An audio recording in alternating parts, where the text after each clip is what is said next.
you ever wanted an easy mode, just press one button, walk forward build, this is it. I have been so crazy impressed with how this worked. I did not think it was going to work. I thought, oh, this will just be a stupid thing that I do for a little bit to see if it even is viable. And oh my god, dude. Just spec into Frenzy and just walk forward. That's the whole friggin' build. I will we'll have a link down in the comments if you want to follow what I've done. Don't look at the Paragon board. You can do a better Paragon board. I just threw something together just to have something so I could start putting points into it because I was leveling so ridiculously fast. I was like, oh crap, I'm already 51. Jesus. Okay, Paragon, yeah, do that. And I will say, even with just whatever gear, you know, just as soon as you get some kind of gear, as long as the aspect meets the requirements of having a basic attack or some kind of benefit for anybody using just a basic attack, that's all you really need to do. It was so brainless to just, oh yeah, just throw this on there, just whatever this is, okay, yeah, do this, and just win. Once I started doing Nightmare Dungeons, I was doing Nightmare Dungeons 10 levels above me with ease. Sometimes doing 15 levels above me just to see what would happen, and nothing would happen. I would still kill everything immediately. I would still blast through, get to the boss, and melt it within 30 seconds. It's just been ridiculous. Hell Tides have been no big deal at all. In fact, I would just go over, because I already leveled the character to 100, I had a whole pile of Baneful Hearts, and I just start popping the main maiden there and just do maiden all day long. It was like a maiden mosh pit, just constantly. And when you can do that, you just get a ton of legendaries right off the bat. And I would go from zone to zone. I went into World Tier 3, no big deal, walked right in, did a maiden, it was no big deal, grabbed all those sacred items. Then the same thing when I went to World Tier 4, I went up, did the Helltide, grabbed the maiden, and said, well, I don't know, World Tier 4, my resistances aren't so good because everything's getting tweaked a little bit. Nope. No big deal, smashed maiden. It was ridiculous, and it's still ridiculous. Now, I'll go over the build a little bit and show you what I did. This is all concept stuff, and the concept freaking worked like crazy. I wanted to start with a barbarian because barbarians have the extra weapons, which means I get extra aspects. Those extra aspects are going to help me in my power and my ability, since I'm only using one skill. I spec'd into Frenzy. And Frenzy, because it's a double weapon ability, that's the one I wanted. I wanted to be able to hit things twice and hopefully stun them and then smash them to death. That's worked amazingly. We want to make sure we're doing 60% bonus attack speed, and it also generates more fury. That really isn't that big a deal because all these generate fury, but we definitely want the attack speed. And then you gain 8% damage reduction for each stack of Frenzy. Well, hello, we're getting all kinds of stacks of Frenzy, and so I'm just constantly getting damage reduction. Then we chose Imposing Presence and Martial Vigor here. Imposing Presence will give us 18% additional max life, so a lot of life. Definitely need that. Damage reduction against elites is 12%, so not only am I getting damage reduction up here from doing Frenzy, but I'm also getting extra damage reduction against elites, which means that they basically hardly ever damage me. Now we're going to use a lot of thorns in this build, so gaining 403 thorns from Outburst and also gaining 67 thorns for each of the 336 bonus max life I have. So every time I get max life on some gear, I also get some more thorns. And then Tough as Nails, we will show you that when we temper things, we can get more Tough as Nails. Currently, I have this maxed out at 3, but I'm getting a bonus +2 to Tough as Nails, which just means percentage of thorns is up. And when enemies hit you, they take an additional 10% of your thorns as bleeding damage, which when you do bleeding damage, we'll show you when we get to the Paragon board, the amount of extra damage we do to bleeding enemies is redonkulous. Then you come down here and get movement speed. Of course, everything needs movement speed. This game's too damn slow, so we want to make sure we have movement speed everywhere we can get it. And quick impulse as well, and we reduce the duration of control of parrying impact. So if any time I get stunned, we're reducing that stun by a little bit because, you know, I'm right up on stuff, smashing things with a couple of maces or a couple of swords, and I'm going to get control impaired every now and then. We're reducing that effect. Aggressive resistance so that we can get 12% more damage reduction while berserking. We're always berserking because we're constantly just hitting things, so we're getting even more damage reduction. And then while berserking, our fury generation is increased. Fury is not such a big deal. You could probably spec out of this, but if you have it at max, there's a certain other abilities that I'll show you when we get to the tempering stuff that give you bonus damage. No Mercy, we have 9% increased crit strike chance against mobilized and stunned enemies. We're going to be hopefully stunning and immobilizing lots of enemies, so we get a bunch of extra crit damage. Pit Fighter, you deal 9% increased damage to close enemies. Everybody's close because we're only hitting them with our close attacks. And we get 6% distant enemy damage reduction. So anybody who's shooting me from over there, I haven't got to them, I haven't smashed them in the face yet, they're going to get some damage reduction on top of our already massive damage reduction. And then Slaying Strike, because it has Slayer in the word. We love heavy metal. No, that's just kidding. You deal 23% increased damage against injured enemies. So we're going to be smashing people, injuring them, and doing more damage. Hamstring, bleeding affects slow, healthy enemies. So like I said, we're already bleeding people. We're going to slow them down as well, which is awesome because they can't hit us very hard if they're slow. And your bleeding effects deal increased 15% increased damage to vulnerable enemies. Thick Skin, every time you take direct damage, which is all the time because we're standing still right in front of people, 1.1% max life as Fortify. So you're fortifying constantly, always getting fortified, and that helps us survive. While you have Fortify, which is always, for over 50% of your max life, which happens quite frequently, I deal increased damage. So every time the Fortify builds up to above my 50% mark, I start doing even more damage. And then, of course, what do we need? More damage reduction. While you're fortified, you damage reduce against anybody 6% more. So constantly not getting damage. Duelist attack speed is increased by 9%. We always want to have attack speed. This one's for one-handed weapons, so you want to make sure and max that one out. You definitely want attack speed. And lastly, Unconstrained, increase the Berserking maximum duration by 5 seconds, increase its damage bonus to 100%. So anytime I berserk or I get any kind of other berserking type things, I will increase the duration of that berserk and the damage bonus will go up as well. So that's the skill tree. Let's go into the equipment. So pretty much you can run whatever equipment. Just make sure that by the time you get to World Tier 4 that you have your resistances capped. Other than that, really, for any of the weapons, you want to make sure and use the basic damage skill gem.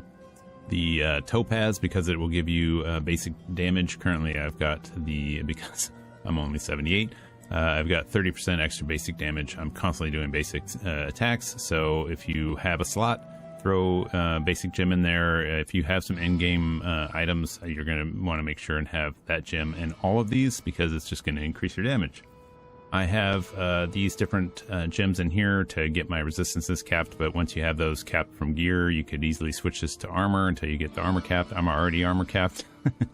So yeah, right now I'm just using these gems for my resistance. You want to make sure and get movement speed and attack speed are kind of the two most important things besides resistances to get on any gear that you can, and then straight damage. So you can see here I've got 135% extra damage to close enemies, and then I do like the 40% chance to deal extra whatever damage, so you can temper that on if you want. You could also temper on some. There's really not a lot of options when you go to tempering for basic damage, so these two have helped me quite a bit. I just do that combo on each weapon. You'll see it's either going to be damage, flat damage, or damage close enemies. Flat damage or close enemies is pretty much the only deal. Crowd control, if you get that, it's not too bad either because you are crowd controlling a lot of enemies, but I'd rather have close or just flat damage. The other thing you want to make sure that you can get, if you can, is thorns. Anything that is thorns, you can also get at the berserking with thorns if you wanted to get that tempered on, but thorns is pretty much the most helpful. Tough as nails also, like I said, in the skill tree is a great one to get additions for. So if you can get tough as nails or you can get thorns, that's all in the same tempering section there. Make sure and get those. Also, thorns while fortified is awesome as well because we're all constantly fortified. The extra benefit to thorns, I got max roll on that on this. I got real lucky, and I've got the greater aspects on here. It's only 801, but oh my god, it doesn't even matter. This will last me probably all the way up until I get to the pit. And then in your armor, I would just put max life. Just the ruby gems is all you really need. Max life if you have a slot. I wouldn't worry about slots if you don't. I don't put any slots into anything until you get to the end game, just to save up on the. They are making the item. What's it called? a scattered prism. They're going to make that more plentiful here in the next patch, so we'll be getting more of those, and you might not want to hold off on doing it, but really they're fairly rare, so you might want to hold off until you get gear that you feel like is a 925 in-game gear and has the, you know, maybe dual greater affixes on it, or maybe a single greater, whatever you think is your good gear. Then start using the prisms. I've just been throwing it in if I get it. It's not really been that big of a deal. It's definitely not something I need more life because I barely take damage as it is. All right, as far as the aspects go, I'll show you what I've been doing. It really, you can play around with some of this stuff because a lot of it just works. Basic skills grant damage reduction. Of course, we definitely want that aspect of my razor plate if you can get it. If you don't get it, it's not a big deal. Don't worry about it. Razor plate is just a cherry on top of this amazing cake. Fist of Fate, I had that and it was decent. Not necessarily needed. I have swapped out of it myself, but it does immobilize and daze quite a bit of enemies. So pretty awesome, and you get a chance to gain extra damage on the lucky hit, and you're also getting random damage for 1 to whatever. I had like 250 something random damage every now and then.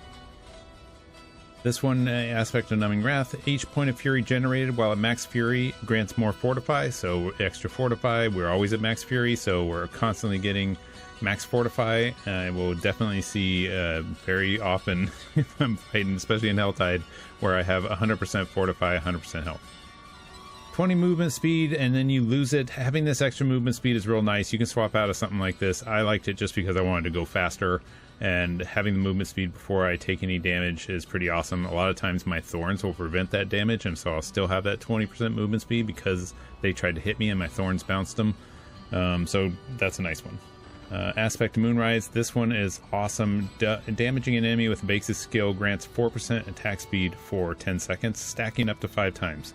So you can have 20% extra attack speed, which is a must for this build. You gotta have attack speed. This is just, I never stop loving this. Also, this one, Berserking and Ripping.